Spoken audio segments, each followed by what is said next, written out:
Welcome to Youth Sunday. Hope you're having fun. I'm laughing and loving seeing all the kids participate today. But I have a question for you. Have you ever wished away your time? Maybe you don't do it on purpose, or even really thinking that that's what you were doing. But have you ever heard yourself say, I just need to get through this week? Or as soon as I'm done with this project? I felt that too. You know, I'll worry about getting the house clean when I get back from Holden and from the funeral. As soon as I get through VBS, then I can be present. As soon as I get back from camp, then I can focus on this. I'll be able to relax as soon as I get on vacation, right? Or have you ever anticipated something so much that the time leading up to it seems to just drag, and then as soon as you get there, it just flies by, and it's like, how did that just go by so fast? We all have events that are capable of pulling us out of being present in the moment. That is okay.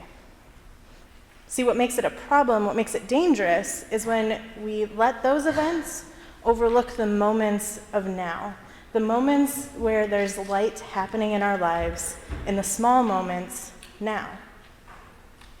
See, this summer when we went to New York, we had evening devotions every night from a Lenten devotional written by Dr. Reverend Stephen Bowman called Look for the Light. And the stories in the devotional were mainly centered around his time as bishop in New York City around 2001 when 9/11 had happened. He found stories about a time of darkness in our world, but where light shone through in the actions of people in the community. So since it is Youth Sunday, I was trying to think of how to share that light that I have been blessed to see in our youth and families with you. So here's a few stories. At the beginning of the summer, Kate Kennedy and I were able to go up to Holden Village with about 100 other high school youth from around Washington. It was Holden May Youth Weekends. And the theme of the weekend was Glow in the Dark. We had sessions about the different ways in which light shines and how, as people in community and in this world, we might have difficulties sharing that light. We spent time in session, but we also spent a majority of our time hiking, bowling, worshiping, dancing, eating, serving the village, and enjoying fellowship and growing in our faith. What I remember the most, however, was one of our worship times. It's called Prayer Around the Cross. And it's a time where there's light music, it's dark, and there's lots of candles around a cross where you can go to either one of the side boxes to pray alone or one of the corner boxes, and others will come and pray around you. When people go to the corner boxes, you don't necessarily ask them what they want to be prayed for. It's a time of silent prayer. So you just walk up and lay hands on them. But about halfway through our time, Kate was sitting next to me, and there was a boy across the cross from us who started weeping at his square box on the side. The rules said, right, it's a side box, leave them to pray in peace. But she walked across the room and just gently leaned down and asked him if he was okay and if he would like some extra prayer. He smiled and waved her off and said, no, that's okay. But for me, I saw light in Kate that day. See, this youth sat there and saw another person weeping and hurting. And even though they had chosen to be alone in that, she broke the rules and went up and asked him if they still wanted to be alone in that. That takes a lot of courage. It takes a lot to shine your light. So I was very excited, and I did ask Kate if I could share that story, and she said yes. That was a very big moment. But then all of a sudden, time flew by, and it seemed that we were now in New York. Me, the 3 boys, and Michael. And each one of these young men shined their light in different ways. I have so many fun memories from the people that we met, the experiences we had, all the food we ate, from Adam, who would take charge and just start leading the way, even just walking across the street when there wasn't a walk sign, to Jackson jumping around at Yankee Stadium yelling about a chicken bucket, playing all the pianos, all the music, Michael on the hunt for the perfect pizza slice, and Brendan looking for the best Instagram pic to share. But things didn't always go as planned. We were all pretty tired. The first day, the morning we got there, the pastor forgot to meet us, so we were locked out of the church. We had to walk around with all of our luggage a lot more than we planned. We slept through our first morning of service. It poured rain on us as we walked to one of our service sites. We walked a lot, some blistery feet. The excessive heat and sweating, changing clothes constantly. But there were always those highlights, those moments that stuck out, whether it was a Philly cheesesteak, seeing the Empire State Building, seeing Aladdin on Broadway. There were so many moments that just stuck out. But for me, where I saw the light was at our service trip, on our service sites. It was seeing all of our kids, all of our youth engaging with the people who came into the food pantries that we were serving at.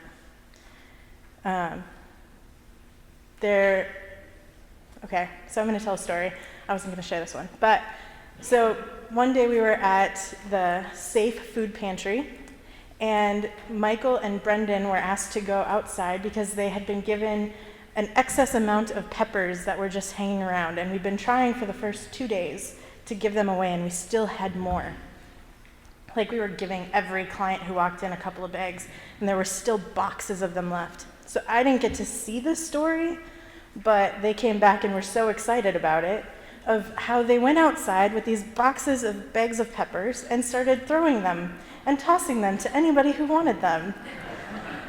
People would stop their cars and reach them. I heard stories of throwing across the other side of the street into the park. There was a story about a mom who was so excited and she let go of her stroller. Am I right? Yep, okay. So the point of that was that they had so much fun. It could have just been outside handing out peppers and just, here you go. But they had so much fun in this moment of serving and just finding the fun in it, that when they came in and they were all done, they engaged all of the volunteers and all of the clients that were still there in laughter around these stories of giving away peppers.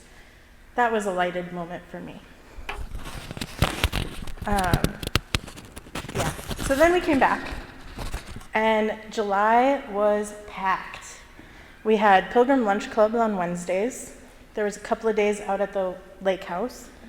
Some days of playing water outside at church after church.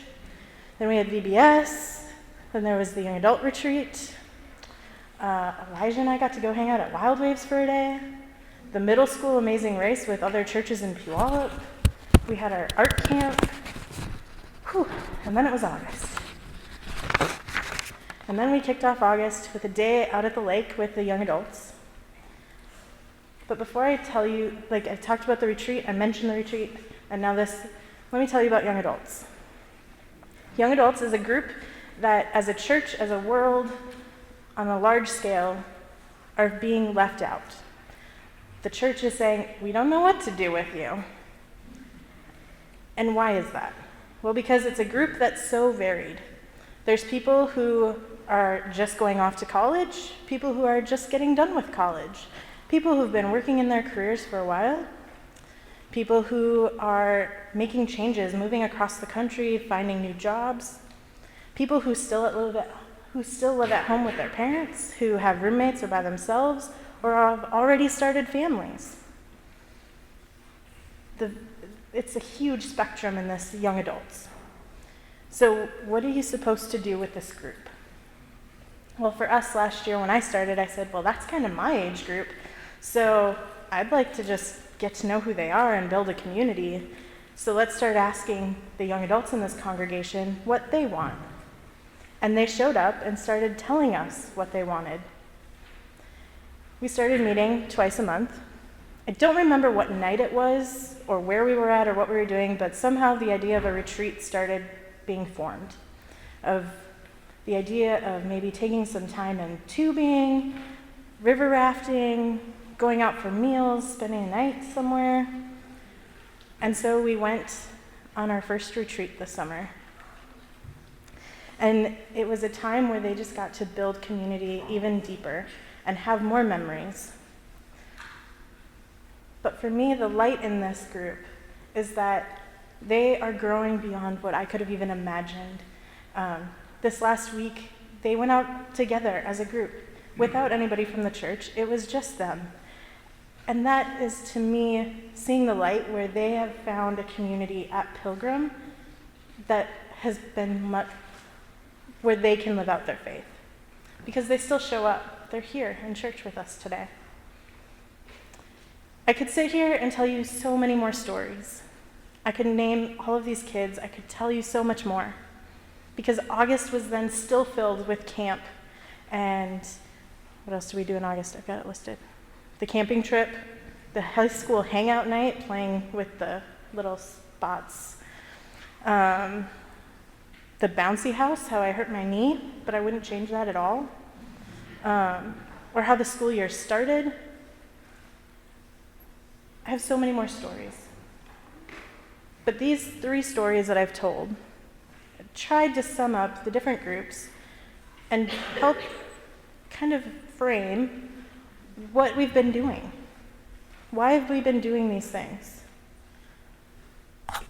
When we started planning the youth worship last spring, I had the youth pick Bible verses and songs that they liked. So I knew the songs and readings that we were going to have today, even back last spring. And it seemed that all summer, I kept being surrounded by images of water, whether we were floating on a boat, sitting at a lake, walking over a bridge, being downpoured in rain, playing in it. And there were just so many images and Bible verses that this image of water, and what does that mean in our faith? Well, it comes back to our baptism and confirmation, and affirmation of our baptism, and those promises that are made. So then it was, okay, so maybe water is important because it reminds us that God also made promises to us, promising that we were washed clean in baptism, that we were made new in baptism. But then where does the light fit in? Well, maybe the light is how we live out those promises. That's the light. That's what Matthew means when he says, "Let your light so shine." So those specific promises, we've been talking about them a lot. They're on the baptized poster there. To live among God's faithful people, kind of like how our young adults are shining and living together. To hear the word of God and share in the Lord's Supper, like what we're doing right now. To proclaim the good news of Christ in word and deed. I remember back to our confirmation youth who confirmed last spring when they shared and proclaimed their faith. To serve all people, following the example of Jesus, like our group did in New York. To strive for peace and justice in all the earth. Maybe that's like what we're doing with our Circle of Welcome group. In those other passages today in Micah, it says that we already know what is good. He has shown you, O mortal. In 1 Timothy, it tells us that age means very little when it comes to being a believer, when it comes to living out your faith. Don't let them look down on you because you are young. Could be the same thing. Don't let them look down on you because you are old. You can be a leader, and you can set the example of what it looks like to be diligent in fulfilling those promises that were made at baptism, whether you made them or somebody made them on your behalf, and then at confirmation, you took those promises on for yourself. So what do I leave you with today? It's a lot of stories. But how about this? What images of water do you see every day in your life that can remind you of God's grace, that you have been washed clean? In what ways can the light shine in the little moments of your day? And how can you remember to pay attention to those little moments of light in your life? And finally, from 1 Timothy again, that the reason we practice and try all of this is because we have put our hope and trust in God, who is the Savior of all people.